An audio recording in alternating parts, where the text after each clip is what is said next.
এই ব্যাংকের মালিককে এই মেয়ের বাবার কাছে গিয়ে ক্ষমা চাইতে হবে, জনসম্মুখে ক্ষমা চাইতে হবে। জুনায়েদ চৌধুরী আজ পর্যন্ত কখনো কাউকে সরি বলেছে? না স্যার। তাহলে তোমার সাহস হলো কি করে আমাকে এই প্রস্তাব দিলে? গোলাম? আমি গোলাম, আমি শেহজাদ। স্যার, সেজাদ চৌধুরী বাড়ি পর্যন্ত চলে আসছে। আমি কি ভিতরে ঢোকার পারমিশন দিব? উনি শেহজাদ চৌধুরীর ছকে পা দিয়েছে। আমি দেখিয়ে দেবো শেহজাদ চৌধুরী কি জিনিস।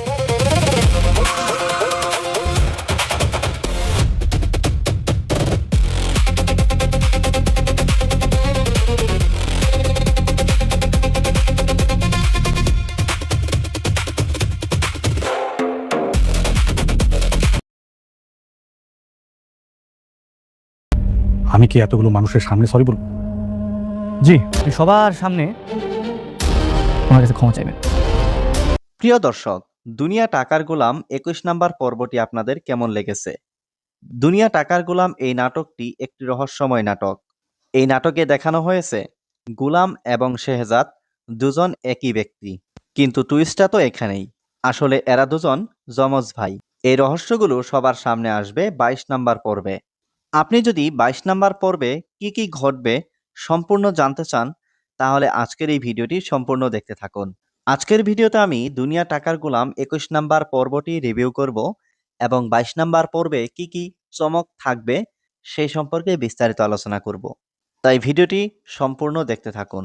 একজন মন্ত্রী যখন জনতার সামনে অপমানিত হয়, একটা ব্যাংক যখন লুটের পরিকল্পনা চলে, ভেতরে ভেতরে আরেকজন মানুষ যখন 50 লাখ টাকার বিনিময়ে নিজের বিবাহের সত্য চেপে রাখার চুক্তি করে, তখন বুঝতে হয় দুনিয়া টাকার গোলাম নাটকটা এবার আসলে গভীরতায় প্রবেশ করেছে। 21 নম্বর পর্বটা দেখার পর মনের মধ্যে যে প্রশ্নটা ঘুরতে থাকে সেটা হলো, এই টাকার খেলায় শেষ পর্যন্ত কে টিকে থাকবে? যে ন্যায়ের পথে হাঁটছে, নাকি যে টাকা দিয়ে সব ঢাকার চেষ্টা করছে? আজকের পর্বে এমন কিছু মুহূর্ত এসেছে যেগুলো দেখলে মনে হয় গল্পটা এখন আরো শুধু ব্যক্তিগত সম্পর্কের দ্বন্দ্বে আটকে নেই, এটা একটা বড় সংঘাতের দিকে এগিয়ে যাচ্ছে। পুরো পর্বটা ধীরে ধীরে রিভিউ করব আজকে। কোথায় কি হলো, কেন হলো, এর মানে কি, সবটাই বলবো। আর শেষে বলবো 22 নম্বর পর্বে কি হতে পারে বলে মনে হচ্ছে। পর্বটা শুরু হয় একটা তীব্র মুখোমুখি দৃশ্য দিয়ে। অর্থমন্ত্রী সেখানে উপস্থিত, আর তার সামনে দাঁড়িয়ে বস্তির মানুষেরা। এটা কোনো সাধারণ দৃশ্য না। একজন ক্ষমতাধর রাষ্ট্রীয় ব্যক্তিত্বের সামনে যখন সাধারণ মানুষ বুক চিতিয়ে দাঁড়ায়, তখন সেটা শুধু গল্পের একটা দৃশ্য হয়ে থাকে না, সেটা হয়ে ওঠে একটা প্রতীক, ক্ষমতার বিরুদ্ধে সাধারণ মানুষের টিকে থাকার প্রতীক। শেহজাদ চৌধুরী মন্ত্রীকে সরাসরি বলছেন যে তিনি জনতার কাঠগড়ায় দাঁড়িয়েছেন এবং তার বিচার করবে জনগণ। শেহজাদ চৌধুরী এখানে শুধু ব্যক্তিগত ক্ষোভ থেকে কথা বলছেন না, সে এমন একটা অবস্থান নিয়েছে যেখান থেকে সে ক্ষমতার বিরুদ্ধে একটা সামাজিক আন্দোলনের কেন্দ্র হয়ে উঠেছে। এরপর বস্তির একজন বয়স্ক মানুষ কথা বলতে শুরু করেন এবং তার কথাগুলো শুনলে বুকের ভেতরে একটা চাপ অনুভব হয়। তিনি বলছেন কিভাবে এই মন্ত্রীর ব্যাংক থেকে বস্তির মানুষদের লোভ দেখিয়ে লোন দেওয়া হয়েছিল, মিষ্টি কথা বলে চা কফি খাইয়ে বিশ্বাস তৈরি করে, এরপর একটার পর একটা ইংরেজি কাগজে সই নেওয়া হয়েছে, টিপ সই নেওয়া হয়েছে, যেগুলোর অর্থ এই অল্প শিক্ষিত মানুষগুলো বুঝতেই পারেননি। কাশেম ভাই গরু খামার করবেন বলে লোন নিয়েছেন, রহিম বাড়ি বানাবেন বলে লোন নিয়েছে, জাবেদের এক বন্ধু মেয়ের বিয়ের জন্য নিয়েছিলেন, মেয়ের বিয়ে হয়েছিল ঠিকই, কিন্তু ঋণের বোঝা সামলাতে না পেরে সেই মানুষটা আত্মহত্যা করেছেন। এই অংশটুকু স্ক্রিনে মাত্র কয়েক সেকেন্ড থাকে, কিন্তু এর ওজন পুরো পর্বের মধ্যে সবচেয়ে বেশি। একটা মানুষ মারা গেছেন ঋণের বোঝার কারণে। একটা পরিবারের স্বপ্ন পূরণ করতে গিয়ে সে পরিবারের কর্তাই আর নেই। এই সত্যটা যখন বৃদ্ধ মানুষের মুখ থেকে বেরিয়ে আসে, তখন এটা শুধু একটা চরিত্রের অভিযোগ থাকে না, এটা হয়ে যায় একটা অপরাধের সাক্ষ্য। এখানে গল্পটা অন্যরকম দিকে মোড় নিতে শুরু করে। এক পর্যায়ে শেহজাদ চৌধুরী জনতার সামনে একটা প্রতিশ্রুতি দেয়, বলে মন্ত্রী যদি ক্ষমা না চায় সে নিজে মন্ত্রীকে ধ্বংস করে দেবে, আর যারা টাকা হারিয়েছেন তারা তাদের টাকা ফেরত পাবেন। এই কথাটা কিন্তু সহজ কথা না। একটা ওয়াদা করা মানে হলো নিজেকে সেই ওয়াদার দায়বদ্ধতায় বেঁধে ফেলা। শেহজাদ চৌধুরী এই মুহূর্তে যে সাহসের পরিচয় দিচ্ছে সেটা দেখতে ভালো লাগে, কিন্তু দর্শক হিসেবে মনের ভেতরে একটা প্রশ্নও জাগে, এই মন্ত্রীর পাল্টা প্রতিক্রিয়া কি হবে? ক্ষমতার যে কাঠামো এই মন্ত্রীর পেছনে আছে সেটা কি এত সহজে ভাঙবে? এখন একটু সরে আসি গল্পের অন্য ধারায়। রশাদ এই পর্বে যা করেছে সেটা দেখলে মনে হয় মানুষ আসলে কতটা নিচে নামতে পারে। ফাতেমা তার কাছে এসেছিল বিবাহের কাগজপত্র নিয়ে। রশাদ আগেই সে ডকুমেন্ট তুলে নিজের কাছে রেখেছে এবং সে এখন সেগুলো দিয়ে ফাতেমাকে ব্ল্যাকমেইল করছে। 50 লাখ টাকার বিনিময়ে সে বিবাহ বিচ্ছেদের কাগজে সই করবে এবং শেহজাদকে কিছু জানাবে না। এই দৃশ্যের মধ্যে অনেক কিছু আছে। প্রথমত, রশাদ এখানে যে মানসিকতার পরিচয় দিচ্ছে সেটা শুধু লোভ না, এটা এক ধরনের প্রতিহিংসাও। ফাতেমা সুখে আছে, নতুন জীবন পেয়েছে, সে যাদের সঙ্গে সংসার করছে এটা রশাদ সহ্য করতে পারছে না। তার নিজের জীবন বিপর্যয়। সে অফিস হারিয়েছে, স্ত্রী হারিয়েছে, আর ফাতেমা সব পেয়েছে। এই অসমতাটাই তাকে ভেতর থেকে পোড়াচ্ছে। দ্বিতীয়, ফাতেমার অবস্থানটা এখানে অত্যন্ত কঠিন। শেহজাদকে ভালোবাসে, তাদের সংসার ভাঙতে চায় না, কিন্তু শেহজাদ যদি জানতে পারে যে ফাতেমার আগে আরেকটি বিবাহ ছিল, সেটা কিভাবে নেবে? ফাতেমার মনের মধ্যে এই ভয়টা আছে, আর সেই ভয়টাকেই রশাদ অস্ত্র হিসেবে ব্যবহার করছে। ফাতেমা শেষ পর্যন্ত রাজি হয়ে যায়, 50 লাখ টাকা দেওয়ার প্রতিশ্রুতি দেয়। এই মুহূর্তটা দেখতে বাইরে থেকে শান্ত মনে হলেও আবেগের দিক থেকে এটা বেশ ভারী একটা মুহূর্ত। ফাতেমা আসলে এখানে একটা ফাঁদে পড়ে গেছে। এখন আসি গল্পের অন্য একটা গুরুত্বপূর্ণ অংশে। শেহজাদ চৌধুরী ঋতুর বাড়িতে যায় সেটা নিজে থেকেই, কিন্তু কেন সে সেখানে গিয়ে সম্পর্কের আশা বন্ধ করার কথা জানিয়ে আসে বলে সেই স্মৃতি এখন আর তার নেই। তাই সেই স্মৃতির উপর ভিত্তি করে তৈরি হওয়া সম্পর্কের কোনো ভবিষ্যৎ নেই। এই সিদ্ধান্তটা একদিক থেকে দেখলে সঠিক, কারণ শেহজাদ এখন ফাতেমার সঙ্গে নতুন জীবন শুরু করছে। অন্যদিকে ঋতুর পরিবারের মানুষেরা, বিশেষত তার বাবা, এই ঘটনাকে অনেক সহজভাবে দেখছেন না। তারা মনে করে শেহজাদ তাদের মেয়েকে বিয়ে করেছিল, এটা একটা সত্যিকারের সম্পর্ক ছিল। স্মৃতি হারানো মানে সম্পর্ক শেষ হওয়া না। কিন্তু শেহজাদের দৃষ্টিতে ব্যাপারটা অন্যরকম। সে বলছে যে স্মৃতি নেই, সে সম্পর্ক মানার সুযোগ নেই। এই যুক্তিটা মানসিকভাবে বোঝা যায়, কিন্তু ঋতুর পরিবারের কষ্টটাও অস্বীকার করা যায় না। বাড়ি ফিরে আসার পর শেহজাদের মা জিজ্ঞেস করেন কোথায় গিয়েছিল। শেহজাদ বলে সে ঋতুর বাড়িতে গিয়েছিল সব পরিষ্কার করে আসতে, যাতে ঋতু আর কোনো আশা না রাখে।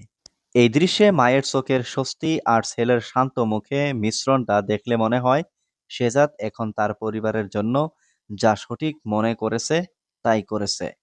তার জগতে এখন তার মেয়ে শ্রেয়া, তার স্ত্রী ফাতেমা আর তার মা, এই তিনজনই সব, এর বাইরে কেউ নেই। কিন্তু এখানেই সবচেয়ে বড় প্রশ্নটা লুকিয়ে আছে। শেহজাদ কি সত্যি সব জানে? ফাতেমা রশাদের সঙ্গে আগের বিয়ের ব্যাপারটা সে কি জানে না? সে জানে না, আর এই না জানাটাই হচ্ছে একটা সময় বোমা, যেটা যে কোনো মুহূর্তে বিস্ফোরিত হতে পারে। এই পর্বের শেষের দিকে একটা হালকা কিন্তু প্রতীকী দৃশ্য আছে। পর্দার পেছনে কেউ একজন গুনগুন করছে দুনিয়া টাকার গোলাম। এই নামটাই যেন পুরো পর্বের সারাংশ বলে দিচ্ছে। মন্ত্রী টাকার গোলাম, রসাদ টাকার গোলাম, সমাজের একটা বড় অংশ টাকার গোলাম, আর যে মানুষটা এই গোলামের বিরুদ্ধে দাঁড়াচ্ছে সেও একসময় গোলাম নামে পরিচিত ছিল। এই বিদ্রূপটা গল্পে খুব সূক্ষ্মভাবে বোনা আছে। এখন আসি পরবর্তী পর্বের সম্ভাব্য দিক নির্দেশনায়। 22 নম্বর পর্বে কি হতে পারে সেটা নিয়ে কিছু সম্ভাবনা ভেবে দেখা যাক। প্রথমত, ফাতেমা রশাদকে 50 লাখ টাকা দেওয়ার কথা বলেছে। পরের পর্বে সেই টাকা লেনদেনের দৃশ্য আসার সম্ভাবনা বেশি। কিন্তু ফাতেমা এই টাকা কোথা থেকে আনবে সেটাই বড় প্রশ্ন। যদি সে শেহজাদের অ্যাকাউন্ট থেকে নেয় তাহলে শেহজাদ একটা অস্বাভাবিক লেনদেন দেখলে জিজ্ঞেস করতে পারে, আর সেটাই হয়তো রশাদের পুরো পরিকল্পনা ফাঁস হওয়ার শুরু হতে পারে। দ্বিতীয়ত, মন্ত্রী হুমকি দিয়ে গেছে, পরের পর্বে সে পাল্টা পদক্ষেপ নিতে পারে। শেহজাদের বিরুদ্ধে মামলা অথবা বস্তির মানুষদের উপর চাপ, এরকম কিছু ঘটলে অবাক হওয়ার কিছু থাকবে না। এই মুহূর্তে মন্ত্রী অপমানিত, কুণ্ঠাসা, আর সেটা তাকে আরো বিপজ্জনক করে তুলতে পারে। তৃতীয়ত, শেহজাদ চৌধুরী ব্যাংকের ভেতরের তথ্য পেয়ে গেছে এই পর্বে। পরের পর্বে ব্যাংক পরিকল্পনা আরও এগিয়ে যেতে পারে। তার মিত্র যিনি আছেন তার সহযোগিতায় কোনো সুনির্দিষ্ট পদক্ষেপ আসতে পারে। চতুর্থত, শেহজাদ ঋতুর পরিবারের সঙ্গে সম্পর্ক পরিষ্কার করে এলেও ঋতুর পরিবার এটা মেনে নেবে বলে মনে হচ্ছে না। ঋতুর বাবা বা পরিবারের কেউ পাল্টা পদক্ষেপ নিতে পারেন, হয়তো আইনি পথে অথবা শেহজাদের বিরুদ্ধে অন্য কোনো সামাজিক চাপ তৈরি করে। এই চারটি সম্ভাবনাই এই পর্বের ঘটনা থেকে স্বাভাবিকভাবে উঠে আসছে। দর্শক, আজকের পর্ব নিয়ে আপনাদের মতামত কি অবশ্যই কমেন্টে জানাবেন।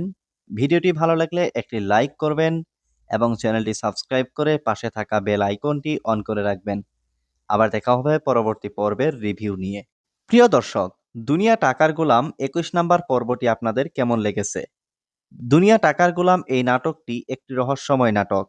এই নাটকে দেখানো হয়েছে গোলাম এবং শেহজাদ দুজন একই ব্যক্তি, কিন্তু টুইস্টটা তো এখানেই। আসলে এরা দুজন যমজ ভাই। এই রহস্যগুলো সবার সামনে আসবে 22 নম্বর পর্বে। আপনি যদি 22 নম্বর পর্বে কি কি ঘটবে সম্পূর্ণ জানতে চান, তাহলে আজকের এই ভিডিওটি সম্পূর্ণ দেখতে থাকুন। আজকের ভিডিওতে আমি দুনিয়া টাকার গোলাম 21 নম্বর পর্বটি রিভিউ করব এবং 22 নম্বর পর্বে কি কি চমক থাকবে সেই সম্পর্কে বিস্তারিত আলোচনা করব। তাই ভিডিওটি সম্পূর্ণ দেখতে থাকুন।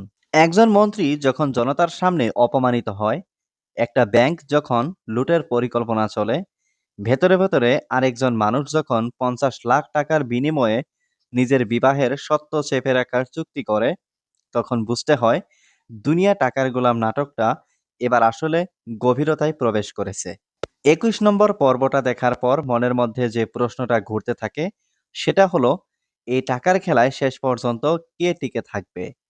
যে ন্যায়ের পথে হাঁটছে, নাকি যে টাকা দিয়ে সব ঢাকার চেষ্টা করছে? আজকের পর্বে এমন কিছু মুহূর্ত এসেছে যেগুলো দেখলে মনে হয় গল্পটা এখন আরো শুধু ব্যক্তিগত সম্পর্কের দ্বন্দ্বে আটকে নেই, এটা একটা বড় সংঘাতের দিকে এগিয়ে যাচ্ছে। পুরো পর্বটা ধীরে ধীরে রিভিউ করব আজকে। কোথায় কি হলো, কেন হলো, এর মানে কি, সবটাই বলবো। আর শেষে বলবো 22 নম্বর পর্বে কি হতে পারে বলে মনে হচ্ছে। পর্বটা শুরু হয় একটা তীব্র মুখোমুখি দৃশ্য দিয়ে। অর্থমন্ত্রী সেখানে উপস্থিত, আর তার সামনে দাঁড়িয়ে বস্তির মানুষেরা। এটা কোনো সাধারণ দৃশ্য না। একজন ক্ষমতাধর রাষ্ট্রীয় ব্যক্তিত্বের সামনে যখন সাধারণ মানুষ বুক চিতিয়ে দাঁড়ায়, তখন সেটা শুধু গল্পের একটা দৃশ্য হয়ে থাকে না, সেটা হয়ে ওঠে একটা প্রতীক, ক্ষমতার বিরুদ্ধে সাধারণ মানুষের টিকে থাকার প্রতীক। শেহজাদ চৌধুরী মন্ত্রীকে সরাসরি বলছেন যে তিনি জনতার কাঠগড়ায় দাঁড়িয়েছেন এবং তার বিচার করবে জনগণ। শেহজাদ চৌধুরী এখানে শুধু ব্যক্তিগত ক্ষোভ থেকে কথা বলছেন না, সে এমন একটা অবস্থান নিয়েছে যেখান থেকে সে ক্ষমতার বিরুদ্ধে একটা সামাজিক আন্দোলনের কেন্দ্র হয়ে উঠেছে। এরপর বস্তির একজন বয়স্ক মানুষ কথা বলতে শুরু করেন এবং তার কথাগুলো শুনলে বুকের ভেতরে একটা চাপ অনুভব হয়। তিনি বলছেন কিভাবে এই মন্ত্রীর ব্যাংক থেকে বস্তির মানুষদের লোভ দেখিয়ে লোন দেওয়া হয়েছিল, মিষ্টি কথা বলে চা কফি খাইয়ে বিশ্বাস তৈরি করে, এরপর একটার পর একটা ইংরেজি কাগজে সই নেওয়া হয়েছে, টিপ সই নেওয়া হয়েছে, যেগুলোর অর্থ এই অল্প শিক্ষিত মানুষগুলো বুঝতেই পারেননি। কাশেম ভাই গরু খামার করবেন বলে লোন নিয়েছেন, রহিম বাড়ি বানাবেন বলে লোন নিয়েছে, জাবেদের এক বন্ধু মেয়ের বিয়ের জন্য নিয়েছিলেন, মেয়ের বিয়ে হয়েছিল ঠিকই, কিন্তু ঋণের বোঝা সামলাতে না পেরে সেই মানুষটা আত্মহত্যা করেছেন। এই অংশটুকু স্ক্রিনে মাত্র কয়েক সেকেন্ড থাকে, কিন্তু এর ওজন পুরো পর্বের মধ্যে সবচেয়ে বেশি। একটা মানুষ মারা গেছেন ঋণের বোঝার কারণে। একটা পরিবারের স্বপ্ন পূরণ করতে গিয়ে সে পরিবারের কর্তাই আর নেই। এই সত্যটা যখন বৃদ্ধ মানুষের মুখ থেকে বেরিয়ে আসে, তখন এটা শুধু একটা চরিত্রের অভিযোগ থাকে না, এটা হয়ে যায় একটা অপরাধের সাক্ষ্য। এখানে গল্পটা অন্যরকম দিকে মোড় নিতে শুরু করে। এক পর্যায়ে শেহজাদ চৌধুরী জনতার সামনে একটা প্রতিশ্রুতি দেয়, বলে মন্ত্রী যদি ক্ষমা না চায় সে নিজে মন্ত্রীকে ধ্বংস করে দেবে, আর যারা টাকা হারিয়েছেন তারা তাদের টাকা ফেরত পাবেন।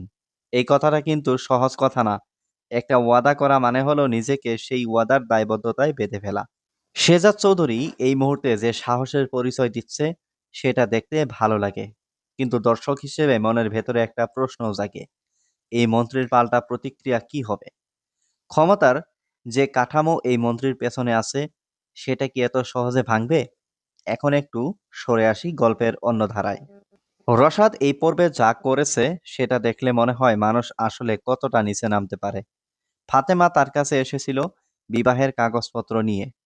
রশাদ আগেই সে ডকুমেন্ট তুলে নিজের কাছে রেখেছে এবং সে এখন সেগুলো দিয়ে ফাতেমাকে ব্ল্যাকমেইল করছে।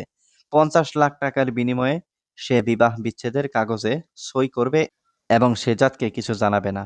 এই দৃশ্যের মধ্যে অনেক কিছু আছে। প্রথমত, রশাদ এখানে যে মানসিকতার পরিচয় দিচ্ছে সেটা শুধু লোভ না, এটা এক ধরনের প্রতিহিংসাও। ফাতেমা সুখে আছে, নতুন জীবন পেয়েছে, সে যাদের সঙ্গে সংসার করছে এটা রশাদ সহ্য করতে পারছে না। তার নিজের জীবন বিপর্যয়। সে অফিস হারিয়েছে, স্ত্রী হারিয়েছে, আর ফাতেমা সব পেয়েছে। এই অসমতাটাই তাকে ভেতর থেকে পুড়াচ্ছে। দ্বিতীয়, ফাতেমার অবস্থানটা এখানে অত্যন্ত কঠিন। শেজাদকে ভালোবাসে, তাদের সংসার ভাঙতে চায় না, কিন্তু শেজাদ যদি জানতে পারে যে ফাতেমার আগে আরেকটি বিবাহ ছিল, সেটা কিভাবে নেবে?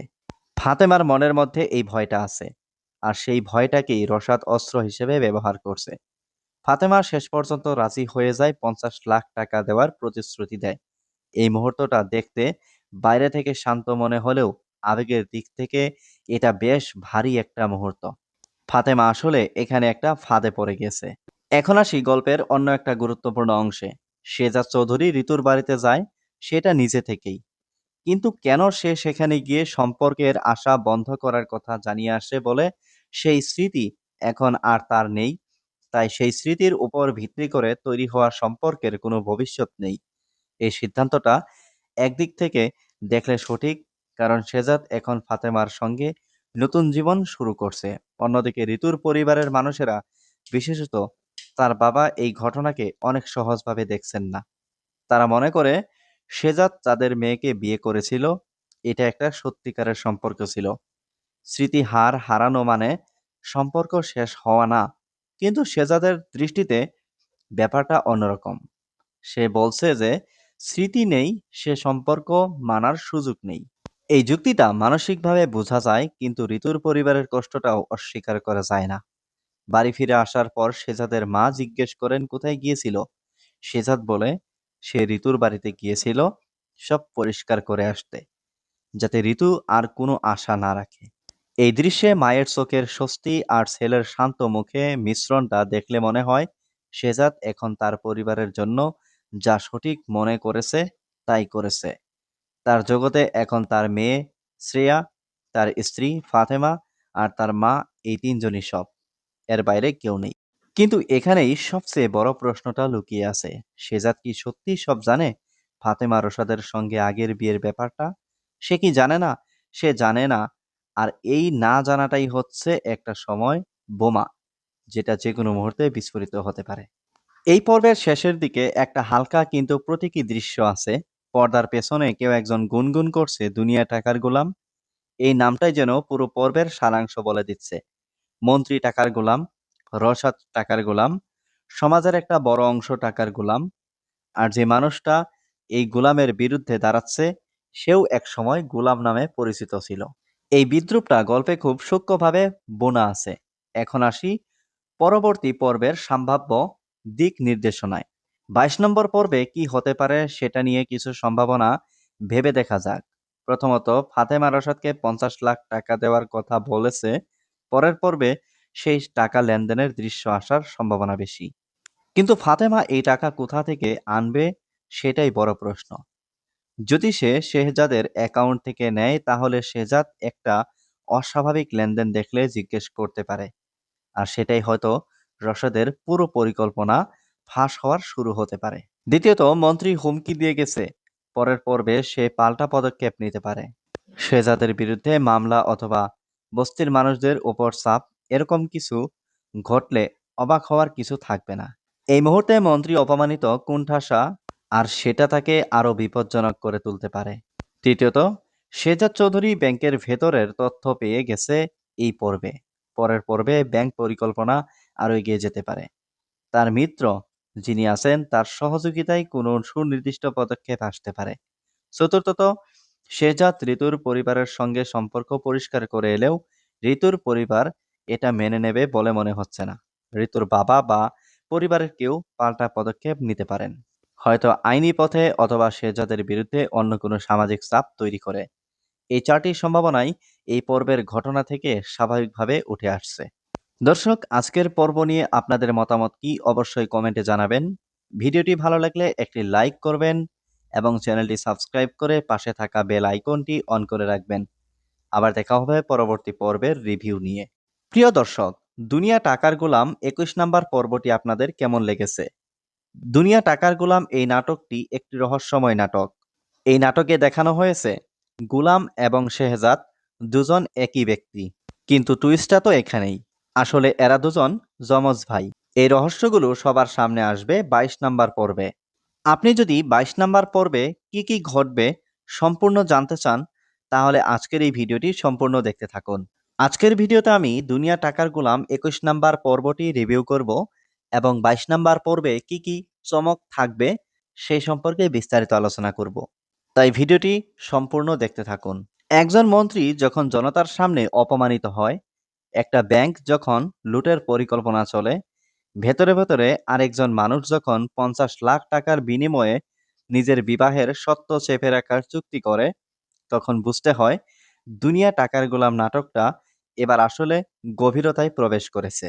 21 নম্বর পর্বটা দেখার পর মনের মধ্যে যে প্রশ্নটা ঘুরতে থাকে সেটা হলো, এই টাকার খেলায় শেষ পর্যন্ত কে টিকে থাকবে? যে ন্যায়ের পথে হাঁটছে, নাকি যে টাকা দিয়ে সব ঢাকার চেষ্টা করছে? আজকের পর্বে এমন কিছু মুহূর্ত এসেছে যেগুলো দেখলে মনে হয় গল্পটা এখন আরো শুধু ব্যক্তিগত সম্পর্কের দ্বন্দ্বে আটকে নেই, এটা একটা বড় সংঘাতের দিকে এগিয়ে যাচ্ছে। পুরো পর্বটা ধীরে ধীরে রিভিউ করব আজকে। কোথায় কি হলো, কেন হলো, এর মানে কি, সবটাই বলবো। আর শেষে বলবো 22 নম্বর পর্বে কি হতে পারে বলে মনে হচ্ছে। পর্বটা শুরু হয় একটা তীব্র মুখোমুখি দৃশ্য দিয়ে। অর্থমন্ত্রী সেখানে উপস্থিত, আর তার সামনে দাঁড়িয়ে বস্তির মানুষেরা। এটা কোনো সাধারণ দৃশ্য না। একজন ক্ষমতাধর রাষ্ট্রীয় ব্যক্তিত্বের সামনে যখন সাধারণ মানুষ বুক চিতিয়ে দাঁড়ায়, তখন সেটা শুধু গল্পের একটা দৃশ্য হয়ে থাকে না, সেটা হয়ে ওঠে একটা প্রতীক, ক্ষমতার বিরুদ্ধে সাধারণ মানুষের টিকে থাকার প্রতীক। শেহজাদ চৌধুরী মন্ত্রীকে সরাসরি বলছেন যে তিনি জনতার কাঠগড়ায় দাঁড়িয়েছেন এবং তার বিচার করবে জনগণ। শেহজাদ চৌধুরী এখানে শুধু ব্যক্তিগত ক্ষোভ থেকে কথা বলছেন না, সে এমন একটা অবস্থান নিয়েছে যেখান থেকে সে ক্ষমতার বিরুদ্ধে একটা সামাজিক আন্দোলনের কেন্দ্র হয়ে উঠেছে।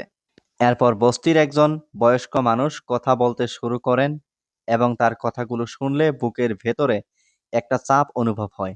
তিনি বলছেন কিভাবে এই মন্ত্রীর ব্যাংক থেকে বস্তির মানুষদের লোভ দেখিয়ে লোন দেওয়া হয়েছিল, মিষ্টি কথা বলে চা কফি খাইয়ে বিশ্বাস তৈরি করে, এরপর একটার পর একটা ইংরেজি কাগজে সই নেওয়া হয়েছে, টিপ সই নেওয়া হয়েছে, যেগুলোর অর্থ এই অল্প শিক্ষিত মানুষগুলো বুঝতেই পারেননি। কাশেম ভাই গরু খামার করবেন বলে লোন নিয়েছেন, রহিম বাড়ি বানাবেন বলে লোন নিয়েছে, জাবেদের এক বন্ধু মেয়ের বিয়ের জন্য নিয়েছিলেন, মেয়ের বিয়ে হয়েছিল ঠিকই, কিন্তু ঋণের বোঝা সামলাতে না পেরে সেই মানুষটা আত্মহত্যা করেছেন।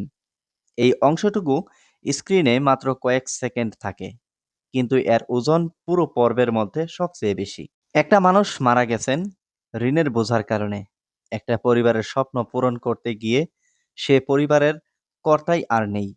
এই সত্যটা যখন বৃদ্ধ মানুষের মুখ থেকে বেরিয়ে আসে, তখন এটা শুধু একটা চরিত্রের অভিযোগ থাকে না, এটা হয়ে যায় একটা অপরাধের সাক্ষ্য। এখানে গল্পটা অন্যরকম দিকে মোড় নিতে শুরু করে। এক পর্যায়ে শেহজাদ চৌধুরী জনতার সামনে একটা প্রতিশ্রুতি দেয়, বলে মন্ত্রী যদি ক্ষমা না চায় সে নিজে মন্ত্রীকে ধ্বংস করে দেবে, আর যারা টাকা হারিয়েছেন তারা তাদের টাকা ফেরত পাবেন। এই কথাটা কিন্তু সহজ কথা না। একটা ওয়াদা করা মানে হলো নিজেকে সেই ওয়াদার দায়বদ্ধতায় বেঁধে ফেলা। শেহজাদ চৌধুরী এই মুহূর্তে যে সাহসের পরিচয় দিচ্ছে সেটা দেখতে ভালো লাগে, কিন্তু দর্শক হিসেবে মনের ভেতরে একটা প্রশ্ন জাগে, এই মন্ত্রীর পাল্টা প্রতিক্রিয়া কি হবে? ক্ষমতার যে কাঠামো এই মন্ত্রীর পেছনে আছে সেটা কি এত সহজে ভাঙবে? এখন একটু সরে আসি গল্পের অন্য ধারায়। রশাদ এই পর্বে যা করেছে সেটা দেখলে মনে হয় মানুষ আসলে কতটা নিচে নামতে পারে। ফাতেমা তার কাছে এসেছিল বিবাহের কাগজপত্র নিয়ে। রশাদ আগেই সে ডকুমেন্ট তুলে নিজের কাছে রেখেছে এবং সে এখন সেগুলো দিয়ে ফাতেমাকে ব্ল্যাকমেইল করছে। 50 লাখ টাকার বিনিময়ে সে বিবাহ বিচ্ছেদের কাগজে সই করবে এবং শেজাদকে কিছু জানাবে না। এই দৃশ্যের মধ্যে অনেক কিছু আছে। প্রথমত, রশাদ এখানে যে মানসিকতার পরিচয় দিচ্ছে সেটা শুধু লোভ না, এটা এক ধরনের প্রতিহিংসাও। ফাতেমা সুখে আছে, নতুন জীবন পেয়েছে, সে যাদের সঙ্গে সংসার করছে এটা রশাদ সহ্য করতে পারছে না। তার নিজের জীবন বিপর্যয়। সে অফিস হারিয়েছে, স্ত্রী হারিয়েছে, আর ফাতেমা সব পেয়েছে। এই অসমতাটাই তাকে ভেতর থেকে পোড়াচ্ছে। দ্বিতীয়, ফাতেমার অবস্থানটা এখানে অত্যন্ত কঠিন। শেজাদকে ভালোবাসে, তাদের সংসার ভাঙতে চায় না, কিন্তু শেজাদ যদি জানতে পারে যে ফাতেমার আগে আরেকটি বিবাহ ছিল, সেটা কিভাবে নেবে? ফাতেমার মনের মধ্যে এই ভয়টা আছে, আর সেই ভয়টাকেই রশাদ অস্ত্র হিসেবে ব্যবহার করছে। ফাতেমা শেষ পর্যন্ত রাজি হয়ে যায়, 50 লাখ টাকা দেওয়ার প্রতিশ্রুতি দেয়। এই মুহূর্তটা দেখতে বাইরে থেকে শান্ত মনে হলেও আবেগের দিক থেকে এটা বেশ ভারী একটা মুহূর্ত। ফাতেমা আসলে এখানে একটা ফাঁদে পড়ে গেছে। এখন আসি গল্পের অন্য একটা গুরুত্বপূর্ণ অংশে। শেজাদ চৌধুরী ঋতুর বাড়িতে যায় সেটা নিজে থেকেই, কিন্তু কেন সে সেখানে গিয়ে সম্পর্কের আশা বন্ধ করার কথা জানিয়ে আসে বলে সেই স্মৃতি এখন আর তার নেই। তাই সেই স্মৃতির উপর ভিত্তি করে তৈরি হওয়া সম্পর্কের কোনো ভবিষ্যৎ নেই। এই সিদ্ধান্তটা একদিক থেকে দেখলে সঠিক, কারণ শেজাদ এখন ফাতেমার সঙ্গে নতুন জীবন শুরু করছে। অন্যদিকে ঋতুর পরিবারের মানুষেরা, বিশেষত তার বাবা, এই ঘটনাকে অনেক সহজভাবে দেখছেন না। তারা মনে করে শেজাদ তাদের মেয়েকে বিয়ে করেছিল, এটা একটা সত্যিকারের সম্পর্ক ছিল। স্মৃতি হারানো মানে সম্পর্ক শেষ হওয়া না। কিন্তু শেজাদের দৃষ্টিতে ব্যাপারটা অন্যরকম। সে বলছে যে স্মৃতি নেই, সে সম্পর্ক মানার সুযোগ নেই। এই যুক্তিটা মানসিকভাবে বোঝা যায়, কিন্তু ঋতুর পরিবারের কষ্টটাও অস্বীকার করা যায় না। বাড়ি ফিরে আসার পর শেজাদের মা জিজ্ঞেস করেন কোথায় গিয়েছিল। শেজাদ বলে সে ঋতুর বাড়িতে গিয়েছিল সব পরিষ্কার করে আসতে, যাতে ঋতু আর কোনো আশা না রাখে। এই দৃশ্যে মায়ের চোখের স্বস্তি আর ছেলের শান্ত মুখে মিশ্রণটা দেখলে মনে হয় শেজাদ এখন তার পরিবারের জন্য যা সঠিক মনে করেছে তাই করেছে। তার জগতে এখন তার মেয়ে শ্রেয়া, তার স্ত্রী ফাতেমা আর তার মা, এই তিনজনই সব। এর বাইরে কেউ নেই। কিন্তু এখানেই সবচেয়ে বড় প্রশ্নটা লুকিয়ে আছে। শেজাদ কি সত্যি সব জানে? ফাতেমা রশাদের সঙ্গে আগের বিয়ের ব্যাপারটা সে কি জানে না? সে জানে না। আর এই না জানাটাই হচ্ছে একটা সময় বোমা, যেটা যে কোনো মুহূর্তে বিস্ফোরিত হতে পারে।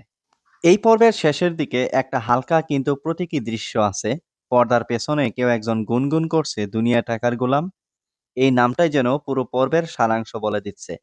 মন্ত্রী টাকার গোলাম, রসাদ টাকার গোলাম, সমাজের একটা বড় অংশ টাকার গোলাম। আর যে মানুষটা এই গোলামের বিরুদ্ধে দাঁড়াচ্ছে সেও এক সময় গোলাম নামে পরিচিত ছিল। এই বিদ্রূপটা গল্পে খুব সূক্ষ্মভাবে বোনা আছে। এখন আসি পরবর্তী পর্বের সম্ভাব্য দিক নির্দেশনায়। 22 নম্বর পর্বে কি হতে পারে সেটা নিয়ে কিছু সম্ভাবনা ভেবে দেখা যাক। প্রথমত, ফাতেমা রশাদকে 50 লাখ টাকা দেওয়ার কথা বলেছে। পরের পর্বে সেই টাকা লেনদেনের দৃশ্য আসার সম্ভাবনা বেশি। কিন্তু ফাতেমা এই টাকা কোথা থেকে আনবে সেটাই বড় প্রশ্ন। যদি সে শেহজাদের অ্যাকাউন্ট থেকে নেয়, তাহলে শেহজাদ একটা অস্বাভাবিক লেনদেন দেখলে জিজ্ঞেস করতে পারে, আর সেটাই হয়তো রশাদের পুরো পরিকল্পনা ফাঁস হওয়ার শুরু হতে পারে। দ্বিতীয়ত, মন্ত্রী হুমকি দিয়ে গেছে, পরের পর্বে সে পাল্টা পদক্ষেপ নিতে পারে। শেহজাদের বিরুদ্ধে মামলা অথবা বস্তির মানুষদের উপর চাপ, এরকম কিছু ঘটলে অবাক হওয়ার কিছু থাকবে না। এই মুহূর্তে মন্ত্রী অপমানিত, কুণ্ঠাসা, আর সেটা তাকে আরো বিপজ্জনক করে তুলতে পারে। তৃতীয়ত, শেহজাদ চৌধুরী ব্যাংকের ভেতরের তথ্য পেয়ে গেছে এই পর্বে। পরের পর্বে ব্যাংক পরিকল্পনা আরো এগিয়ে যেতে পারে। তার মিত্র যিনি আছেন তার সহযোগিতায় কোনো সুনির্দিষ্ট পদক্ষেপ আসতে পারে। চতুর্থত, শেহজাদ ঋতুর পরিবারের সঙ্গে সম্পর্ক পরিষ্কার করে এলেও ঋতুর পরিবার এটা মেনে নেবে বলে মনে হচ্ছে না। ঋতুর বাবা বা পরিবারের কেউ পাল্টা পদক্ষেপ নিতে পারেন, হয়তো আইনি পথে অথবা শেহজাদের বিরুদ্ধে অন্য কোনো সামাজিক চাপ তৈরি করে। এই চারটি সম্ভাবনাই এই পর্বের ঘটনা থেকে স্বাভাবিকভাবে উঠে আসছে। দর্শক, আজকের পর্ব নিয়ে আপনাদের মতামত কি অবশ্যই কমেন্টে জানাবেন। ভিডিওটি ভালো লাগলে একটি লাইক করবেন এবং চ্যানেলটি সাবস্ক্রাইব করে পাশে থাকা বেল আইকনটি অন করে রাখবেন। আবার দেখা হবে পরবর্তী পর্বের রিভিউ নিয়ে। প্রিয় দর্শক, দুনিয়া টাকার গোলাম 21 নাম্বার পর্বটি আপনাদের কেমন লেগেছে? দুনিয়া টাকার গোলাম এই নাটকটি একটি রহস্যময় নাটক। এই নাটকে দেখানো হয়েছে গোলাম এবং শেহজাদ দুজন একই ব্যক্তি।